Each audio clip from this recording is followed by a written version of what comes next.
Chapter 4. On Sunday morning, while church bells rang in the villages along shore, the world and its mistress returned to Gatsby's house, and twinkled hilariously on his lawn. "He's a bootlegger," said the young ladies, moving somewhere between his cocktails and his flowers. "One time he killed a man who had found out that he was nephew to von Hindenburg and second cousin to the devil. Reach me a rose, honey, and pour me a last drop into that there crystal glass." Once I wrote down on the empty spaces of a timetable the names of those who came to Gatsby's house that summer. It is an old timetable now, disintegrating at its folds, and headed, "This schedule in effect, July 5th, 1922." But I can still read the grey names, and they will give you a better impression than my generalities of those who accepted Gatsby's hospitality and paid him the subtle tribute of knowing nothing whatever about him. From East Egg, then, came the Chester Beckers and the Leaches, and a man named Bunsen, whom I knew at Yale, and Dr. Webster Civet, who was drowned last summer up in Maine, and the Hornbeams, and the Willie Voltaires, and a whole clan named Blackbuck, who always gathered in a corner and flipped up their noses like goats at whosoever came near. And the Ismays, and the Christies, or rather Hubert Auerbach and Mr. Christie's wife, and Edgar Beaver, whose hair, they say, turned cotton white one winter afternoon for no good reason at all. Clarence Endive was from East Egg, as I remember. He came only once, in white knickerbockers, and had a fight with a bum named Etty in the garden. From farther out on the island came the Cheadles, and the O.R.P. Schraders, and the Stonewall Jackson Abrams of Georgia, and the Fishguards, and the Ripley Snells. Snell was there 3 days before he went to the penitentiary, so drunk out on the gravel drive that Mrs. Ulysses Sweat's automobile ran over his right hand. The Danceys came too, and S.B. Whitebait, who was well over 60, and Maurice A. Flink, and the Hammerheads, and Beluga, the tobacco importer, and Beluga's girls. From West Egg came the Poles, and the Mulredys, and Cecil Roebuck, and Cecil Schoen, and Gulick, the state senator, and Newton Orchid, who controlled films par excellence, and Eckhouse, and Clyde Cohen, and Don S. Schwarze, the son, and Arthur McCarty, all connected with the movies in one way or another. And the Catlips, and the Bembergs, and G. Earl Muldoon, brother to that Muldoon who afterward strangled his wife. Da Fontano, the promoter, came there, and Ed Legros, and James B. Rotgut Ferret, and the De Jongs, and Ernest Lilly. They came to gamble, and when Ferret wandered into the garden it meant he was cleaned out, and Associated Traction would have to fluctuate profitably the next day. A man named Klipspringer was there so often and so long that he became known as the Boarder. I doubt if he had any other home. Of theatrical people there were Gus Weza, and Horace O'Donovan, and Lester Meyer, and George Duckweed, and Francis Bull. Also from New York were the Cromes, and the Backisons, and the Denekers, and Russell Betty, and the Corrigans, and the Kellehares, and the Dewars, and the Scullys, and S.W. Belcher, and the Smirks, and the Young Quinns, divorced now, and Henry L. Palmetto, who killed himself by jumping in front of a subway train in Times Square. Benny McClanahan arrived always with 4 girls.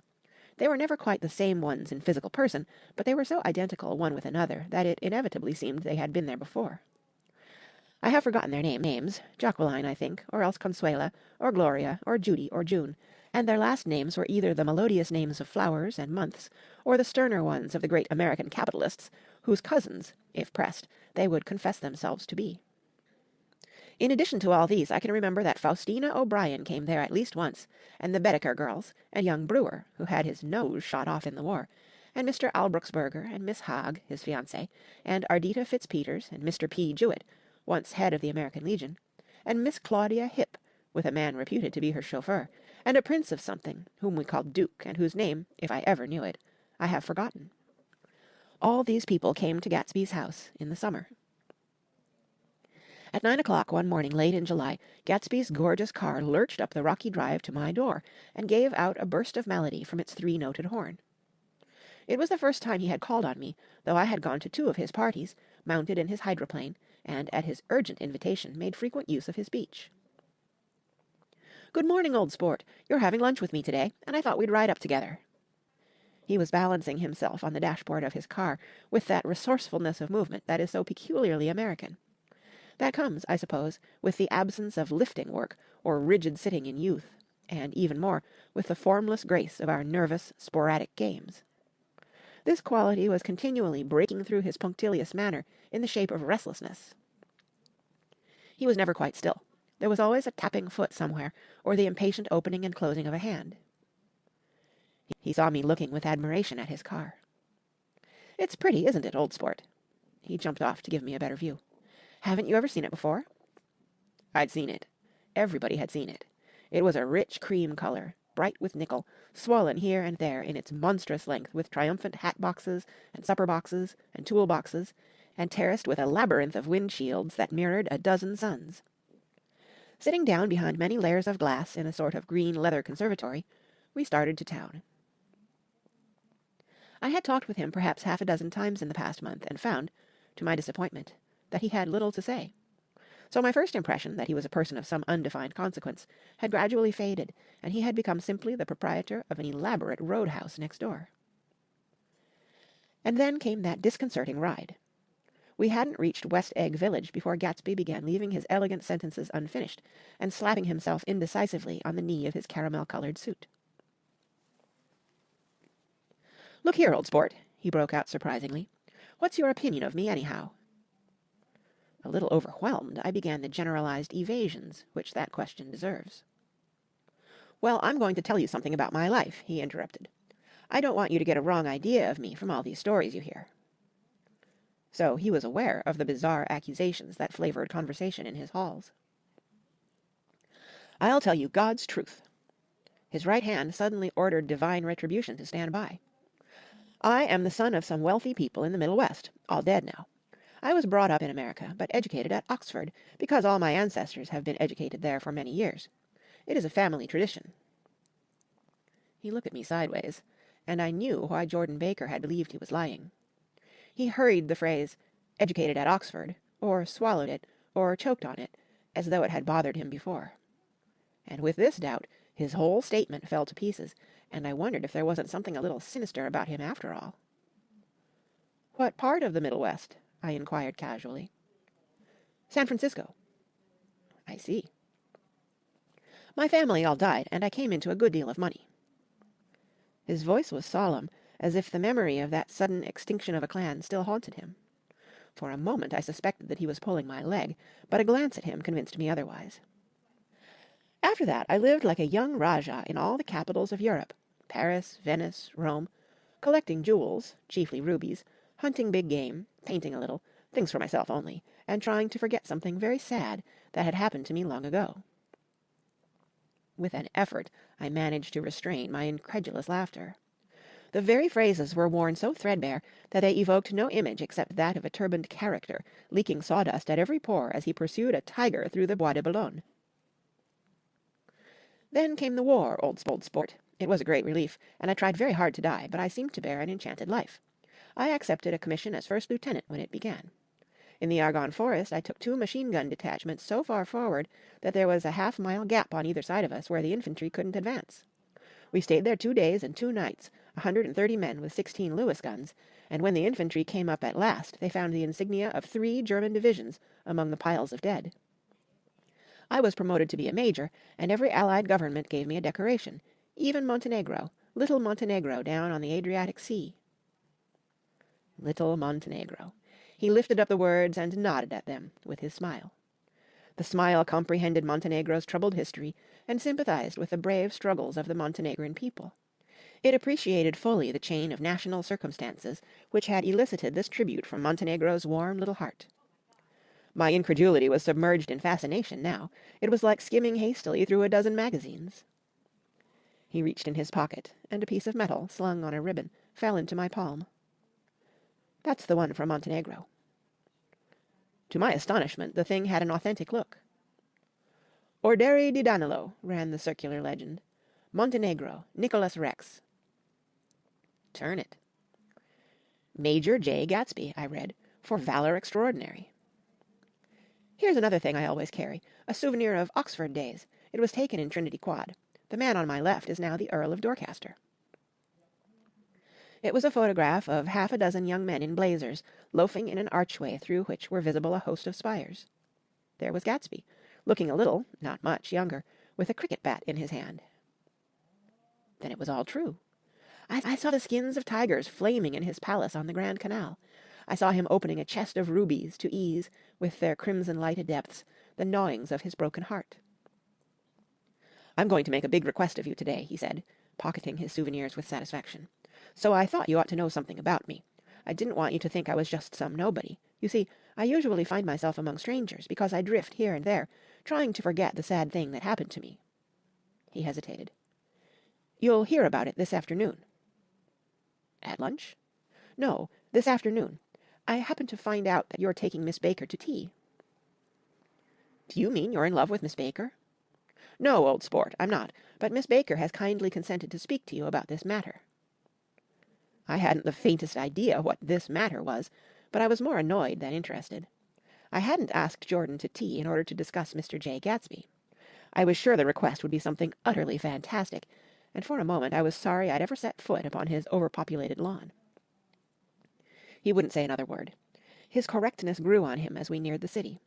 We passed Port Roosevelt, where there was a glimpse of red-belted ocean-going ships, and sped along a cobbled slum lined with the dark, undeserted saloons of the faded gilt 1900s. Then the Valley of Ashes opened out on both sides of us, and I had a glimpse of Mrs. Wilson straining at the garage pump with panting vitality as we went by. With fenders spread like wings, we scattered light through half Long Island City. Only half, for as we twisted among the pillars of the elevated, I heard the familiar jug-jug-spat of a motorcycle, and a frantic policeman rode alongside. "All right, old sport," called Gatsby. We slowed down. Taking a white card from his wallet, he waved it before the man's eyes. "Right you are," agreed the policeman, tipping his cap. "Know you next time, Mr. Gatsby. Excuse me." "What was that?" I inquired. "The picture of Oxford?" "I was able to do the commissioner a favour once, and he sends me a Christmas card every year." Over the great bridge, with the sunlight through the girders making a constant flicker upon the moving cars, with the city rising up across the river in white heaps and sugar lumps, all built with a wish out of non-olfactory money. The city seen from the Queensborough Bridge is always the city seen for the first time, in its first wild promise of all the mystery and the beauty in the world. A dead man passed us in a hearse heaped with blooms, followed by 2 carriages with drawn blinds, and by more cheerful carriages for friends. The friends looked out at us with tragic eyes and short upper lips of southeastern Europe, and I was glad that the sight of Gatsby's splendid car was included in their sombre holiday. As we crossed Blackwell's Island, a limousine passed us, driven by a white chauffeur, in which sat 3 modish negroes, 2 bucks and a girl. I laughed aloud as the yolks of their eyeballs rolled toward us in haughty rivalry. Anything can happen now that we've slid over this bridge, I thought. Anything at all. Even Gatsby could happen, without any particular wonder. Roaring noon. In a well-fanned 42nd Street cellar I met Gatsby for lunch. Blinking away the brightness of the street outside, my eyes picked him out obscurely in the anteroom, talking to another man. "Mr. Carroway, this is my friend Mr. Wolfsheim." A small, flat-nosed Jew raised his large head and regarded me with 2 fine growths of hair which luxuriated in either nostril. After a moment I discovered his tiny eyes in the half-darkness. "So I took one look at him," said Mr. Wolfsheim, shaking my hand earnestly. "And what do you think I did?" "What?" I inquired politely. But evidently he was not addressing me, for he dropped my hand and covered Gatsby with his expressive nose. "I handed the money to Catspaw, and I said, 'All right, Catspaw, don't pay him a penny till he shuts his mouth.' He shut it then and there." Gatsby took an arm of each of us and moved forward into the restaurant, whereupon Mr. Wolfsheim swallowed a new sentence he was starting and lapsed into a somnambulatory abstraction. "Highballs?" asked the head waiter. "This is a nice restaurant here," said Mr. Wolfsheim, looking at the Presbyterian nymphs on the ceiling. "But I like across the street better." "Yes, highballs," agreed Gatsby, and then to Mr. Wolfsheim, "It's too hot over there." "Hot and small, yes," said Mr. Wolfsheim, "but full of memories." "What place is that?" I asked. "The old Metropole." "The old Metropole," brooded Mr. Wolfsheim gloomily. "Filled with faces dead and gone, filled with friends gone now forever. I can't forget so long as I live the night they shot Rosie Rosenthal there. It was 6 of us at table, and Rosie had eat and drunk a lot all evening. When it was almost morning, the waiter came up to him with a funny look and says somebody wants to speak to him outside. 'All right,' says Rosie, and begins to get up, and I pulled him down in his chair. 'Let the bastards come in here if they want you, Rosie, but don't you, so help me, move outside this room.' It was 4 o'clock in the morning then, and if we'd raised of the blinds, we'd have seen daylight." "Did he go?" I asked innocently. "Sure he went!" Mr. Wolfsheim's nose flashed at me indignantly. "He turned around in the door and says, 'Don't let that waiter take away my coffee.' Then he went out on the sidewalk and they shot him 3 times in his full belly and drove away." "4 of them were electrocuted," I said, remembering. "5 with Becker." His nostrils turned to me in an interested way. "I understand you're looking for a business connection." The juxtaposition of these 2 remarks was startling. Gatsby answered for me. "Oh, no," he exclaimed. "This isn't the man." "No?" Mr. Wolfsheim seemed disappointed. "This is just a friend. I told you we'd talk about that some other time." "I beg your pardon," said Mr. Wolfsheim. "I had the wrong man." A succulent hash arrived, and Mr. Wolfsheim, forgetting the more sentimental atmosphere of the old metropole, began to eat with ferocious delicacy. His eyes, meanwhile, roved very slowly all around the room. He completed the arc by turning to inspect the people directly behind. I think that, except for my presence, he would have taken one short glance beneath our own table. "Look here, old sport," said Gatsby, leaning toward me. "I'm afraid I made you a little angry this morning in the car." There was the smile again, but this time I held out against it. "I don't like mysteries," I answered, "and I don't understand why you won't come out frankly and tell me what you want. Why has it all got to come through Miss Baker?" "Oh, it's nothing underhand," he assured me. "Miss Baker's a great sportswoman, you know, and she'd never do anything that wasn't all right." Suddenly he looked at his watch, jumped up, and hurried from the room, leaving me with Mr. Wolfsheim at the table. "He has the telephone," said Mr. Wolfsheim, following him with his eyes. "Fine fellow, isn't he? Handsome to look at, and a perfect gentleman." "Yes." "He's an Oxford man." "Oh." "He went to Oxford College in England. You know Oxford College?" "I've heard of it." "It's one of the most famous colleges in the world." "Have you known Gatsby for a long time?" I inquired. "Several years," he answered in a gratified way. "I made the pleasure of his acquaintance just after the war.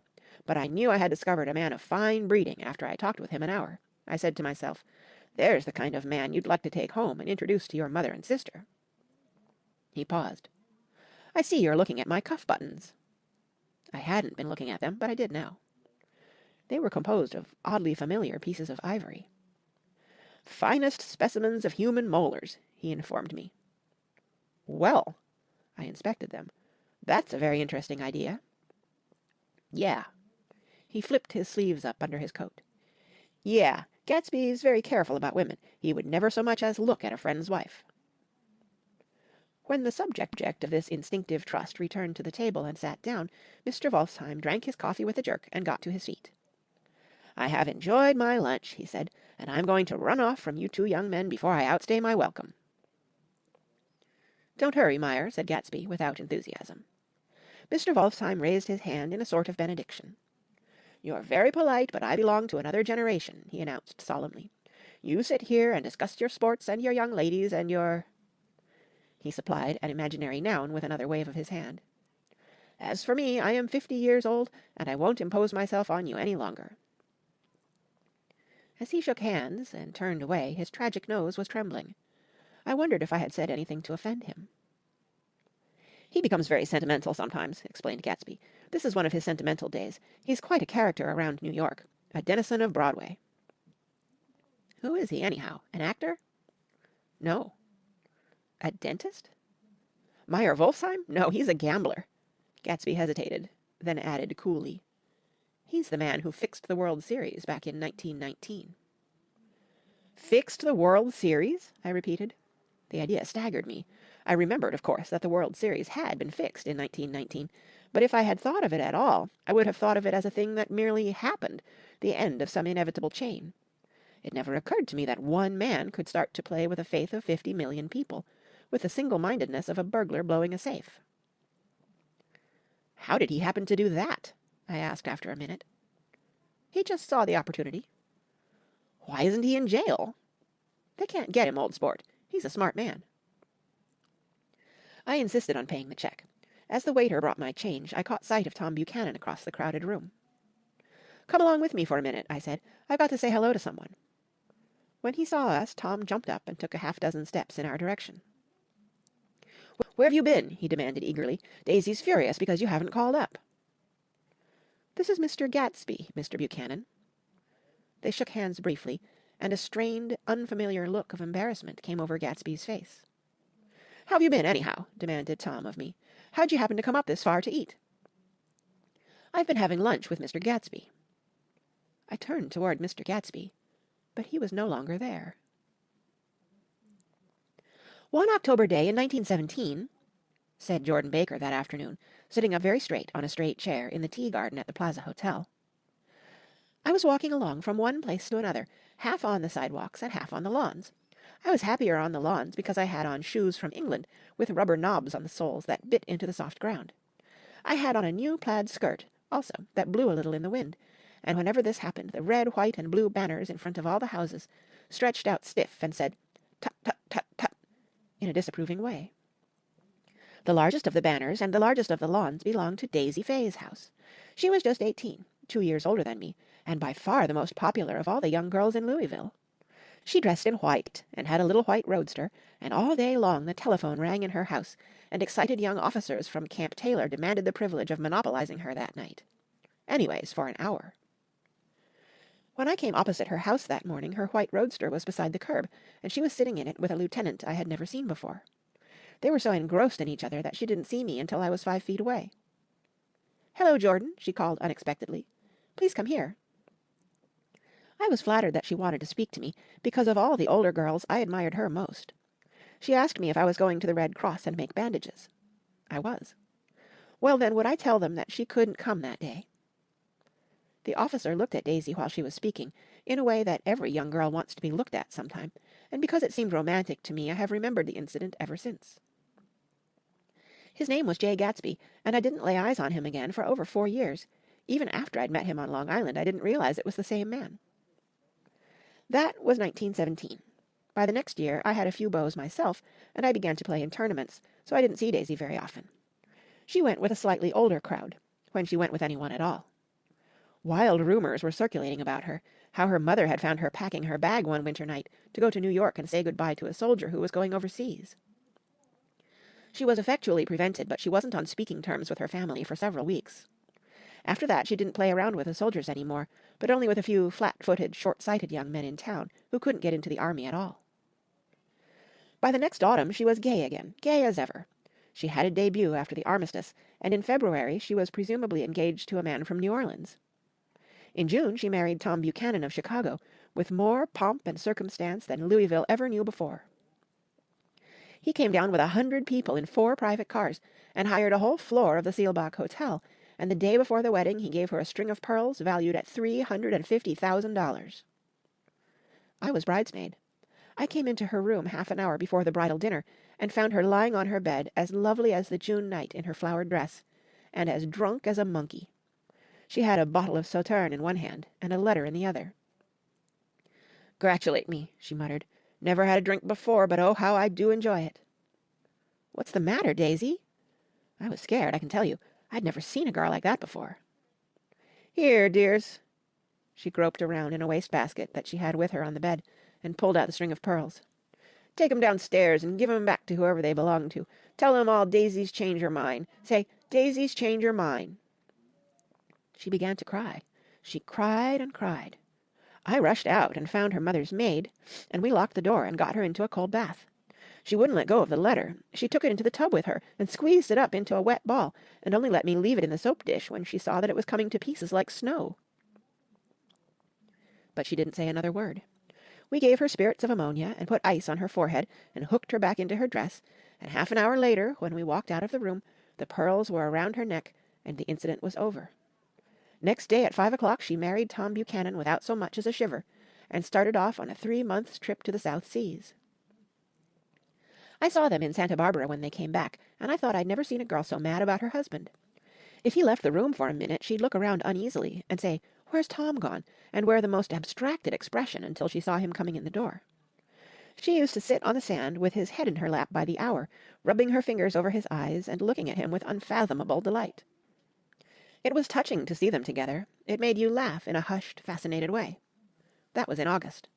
A week after I left Santa Barbara, Tom ran into a wagon on the Ventura Road one night and ripped a front wheel off his car. The girl who was with him got into the papers too because her arm was broken. She was one of the chambermaids in the Santa Barbara hotel. The next April, Daisy had her little girl, and they went to France for a year. I saw them one spring in Cannes, and later in Deauville, and then they came back to Chicago to settle down. Daisy was popular in Chicago, as you know. They moved with a fast crowd, all of them young and rich and wild, but she came out with an absolutely perfect reputation. Perhaps because she doesn't drink. It's a great advantage not to drink among hard-drinking people. You can hold your tongue, and moreover, you can time any little irregularity of your own so that everybody else is so blind that they don't see or care. Perhaps Daisy never went in for amour at all, and yet there's something in that voice of hers. Well, about 6 weeks ago she heard the name Gatsby for the first time in years. It was when I asked you, do you remember, if you knew Gatsby in West Egg? After you had gone home, she came into my room and woke me up and said, "What Gatsby?" And when I described him, I was half asleep, she said in the strangest voice that it must be the man she used to know. It wasn't until then that I connected this Gatsby with the officer in her white car. When Jordan Baker had finished telling all this, we had left the plaza for half an hour, and were driving in a Victoria through Central Park. The sun had gone down behind the tall apartments of the movie stars in the West 50s, and the clear voices of girls, already gathered like crickets on the grass, rose through the hot twilight. "I'm the Sheik of Araby, your love belongs to me. At night, when you're asleep, into your tent I'll creep." It was a strange coincidence, I said. But it wasn't a coincidence at all. Why not? Gatsby bought that house so that Daisy would be just across the bay. Then it had not been merely the stars to which he had aspired on that June night. He came alive to me, delivered suddenly from the womb of his purposeless splendor. "He wants to know," continued Jordan, "if you'll invite Daisy to your house some afternoon, and then let him come over." The modesty of the demand shook me. He had waited 5 years and bought a mansion where he dispensed starlight to casual moths, so that he could come over some afternoon to a stranger's garden. Did I have to know all this before he could ask such a little thing? "He's afraid. He's waited so long. He thought you might be offended. You see, he's a regular tough underneath it all." Something worried me. Why didn't he ask you to arrange a meeting? "He wants her to see his house," she explained, "and your house is right next door." "Oh." "I think he half expected her to wander into one of his parties some night," went on Jordan, "but she never did. Then he began asking people casually if they knew her, and I was the first one he found. It was that night he sent for me at his dance, and you should have heard the elaborate way he worked up to it. Of course, I immediately suggested a luncheon in New York, and I thought he'd go mad. 'I don't want to do anything out of the way,' he kept saying.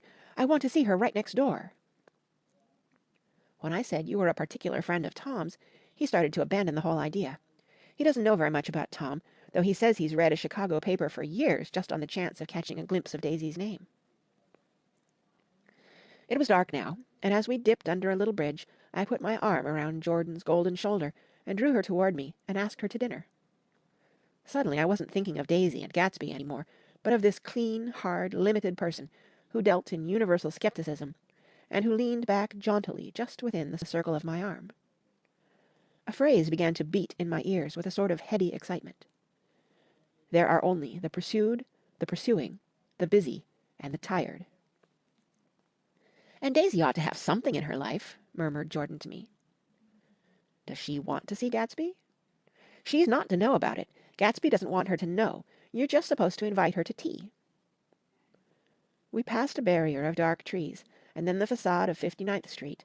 A block of delicate pale light beamed down into the park. Unlike Gatsby and Tom Buchanan, I had no girl whose disembodied face floated along the dark cornices and blinding signs, and so I drew up the girl beside me, tightening my arms. Her wan, scornful mouth smiled, and so I drew her up again, closer, this time to my face. End of chapter 4. Read by Kara Schallenberg, www.kray.org, on Wednesday, January 6th, 2021, in Union City, California.